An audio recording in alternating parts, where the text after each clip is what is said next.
I'm Elaine Penhall, and I'm talking to Kevin Scrupps today about the importance of listening skills within a mentoring relationship. When I was training a lot of mentors in my previous business, we talked a lot about the 3 different levels of listening. And if I may, I'll outline those first, and then we can talk perhaps about the challenges of those, particularly because the majority of the mentor-mentee relationships within Agents Together now are done in a virtual environment, so on a Zoom call or on a Teams call. Is that? Yes, that's true. Bear with me for a sec. Okay. So we would talk about conversational listening, active listening, and empathic listening. And the most useful level of listening to get to within a mentor-mentee relationship is the empathic listening. So conversational listening is very much the level of listening that we do with our friends. Or you go home in the evening and your other half or your children say to you, they're chatting about their day, blah, blah, blah, blah, blah, and come to the end of the conversation and you know that they've been talking to you for the last 10 minutes and you could maybe pick out a couple of topics, but a lot of it will have gone in the blur of you winding down from your ordinary day. You've still got quite a lot of other buzz going on in your head. And that's where we would term conversational listening. Yes. Clearly, as a mentor, that's not especially useful. You really need to be focused. There's a lot of research around about active listening, where we begin to listen for meaning. So we begin to listen not only to the words that somebody's saying, but also to understand whether their body language perhaps is matched within what they're saying. And if it's not, we start to think, okay. And we're listening perhaps for meaning. So we'll ask a question. The danger, I think, or one of the dangers of a mentor is that you start to anticipate an answer. So you've perhaps asked a question expecting a certain answer and then don't actually hear the full thing from your mentee. Yes. Yeah. So where we try to get to as mentors is empathic listening, where we're really fully with the mentee.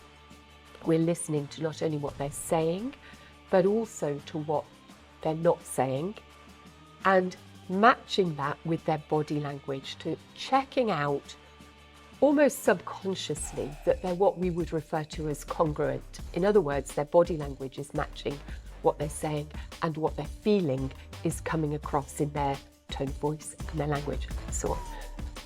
One of the challenges, I think, Kevin, these days is the Zoom call, where the body language is limited to this bit, isn't it? Kind of Yes. Head and shoulders, more or less, of your mentee.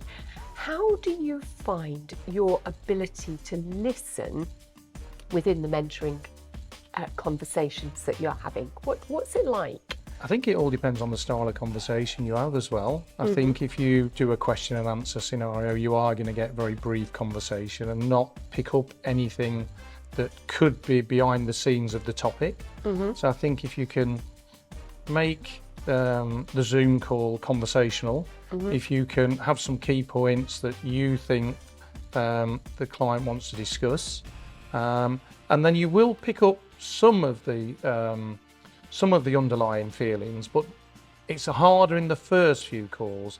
Once you've developed the relationship and everything's a little bit more open, whilst you can't see the body language, they are more open to discuss the factors behind the reason for the conversation, if that sort of makes sense. Yeah, absolutely. And I believe that you've also met at least one of your mentees, and how has that affected your ability to really listen within the conversations you have? So one of the mentees I work with is at a business-to-business level, and there are a lot of challenges in business and they vary. And it's been very beneficial to actually go down, meet them, look at their marketplace, go out socially with them. And we've actually become very good friends, which makes it a more open structure that we have in the way we discuss things. And it's now very open and I'm a very integral part of looking at the direction he wants to take his business now.